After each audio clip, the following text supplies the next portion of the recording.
దినాలు బాకీ ఉడిచింది. యుద్ధంకి 2 దినాలు బాకీ.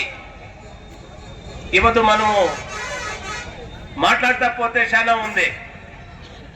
ఇవాళ కాంగ్రెస్ బంధువులు వాళ్ళకి ఉండే అజెండా ఇవ్వదు ఏమంటే లేదా బీజేపీ పక్షం దూనాడేది లేదా జేడీఎస్ పక్షం వాళ్ళు దూనాడేది. ఇది ఇడిస్తే ఈ అజెండా ఇడిస్తే వేరే అజెండా వాళ్ళ ముందు లేదు. మన ముఖ్యమంత్రి అయిన సిద్ధరామయ్య వాళ్ళు చెప్తారు మిస్టర్ దేవేగౌడ అని. అవును, ఆయన మిస్టర్ దేవేగౌడనే. ఒక రైతాపి కుటుంబంలో పుట్టిండే ఒక దేవేగౌడు ఢిల్లీలో కెంపు కోట పైన భారత బావుటమని ఆరిచిండేట్లా ఒక దేవేగౌడ్ని మీరు మిస్టర్ దేవేగౌడ అని పిలిచేది.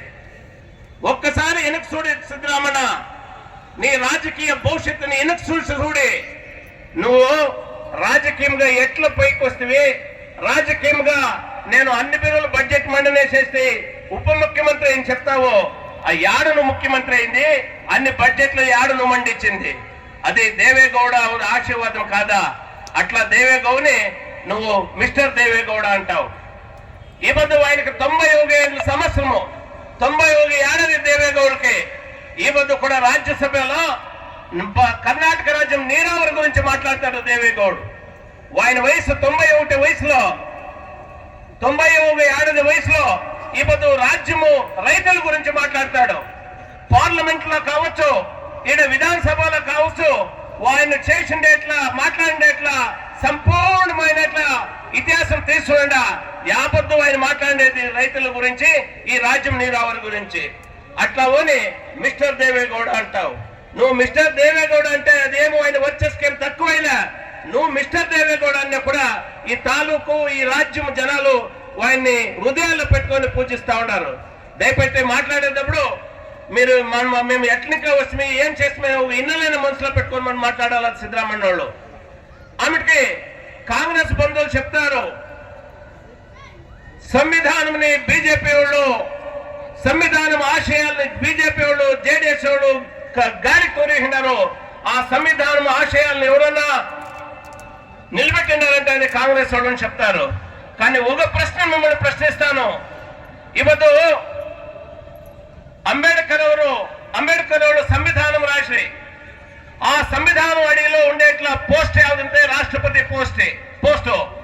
ఆ పోస్ట్ లో ఉండే ఆ పరిశిష్ట జాతికి చేరిండేట్లా మన గౌరవాన్విత రాష్ట్రపతుల్ని ఏకవచనంలో సంబోధిస్తావు, ఏకవచనంలో మాట్లాడతావు.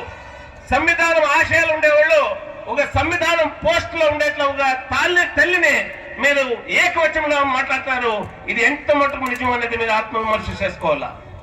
ఇవాళ సంవిధానం తీసుకొస్తారు మీరు, వీళ్ళు బీజేపీ వాళ్ళకి అధికారం ఇస్తే సంవిధానంని తిద్దుపడి చేసేస్తారు, సంవిధానం తీసేస్తారు అని.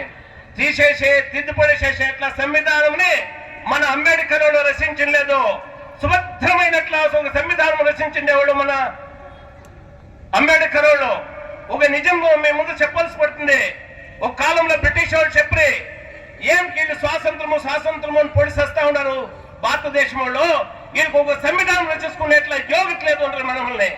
కానీ అదే బిఆర్ అంబేద్కర్ ఎవరు ఒక సంవిధానం రచించి ఇడీ విశ్వానికి చెప్పా భారతీయులు మీరు అన్నిట్లు దడ్లు కాదు, వాళ్ళ ప్రబుద్ధులు బుద్ధివంతులు నేనే చెప్పి ఒక సంవిధానం రాసే మూలంగా ఇడీ దేశానికి సందేశం ఇచ్చినట్లు వాడు బిఆర్ అంబేద్కర్ వాడు.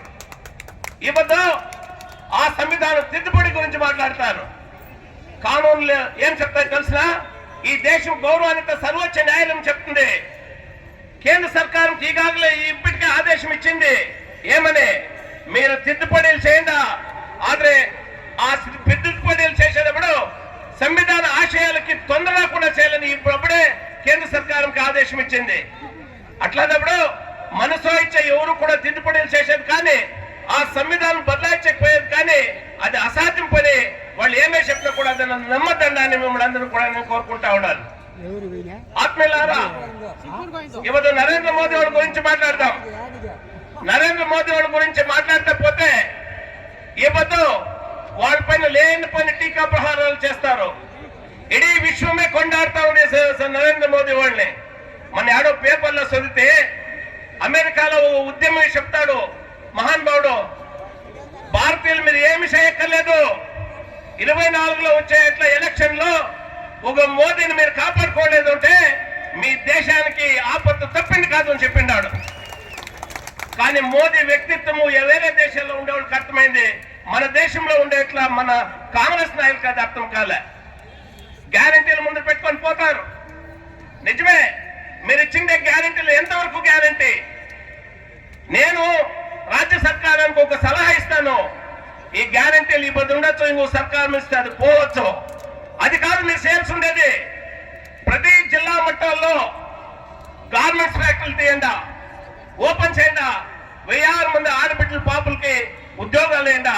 అది శాశ్వతంగా వాళ్ళ కుటుంబం సాగుతుంది.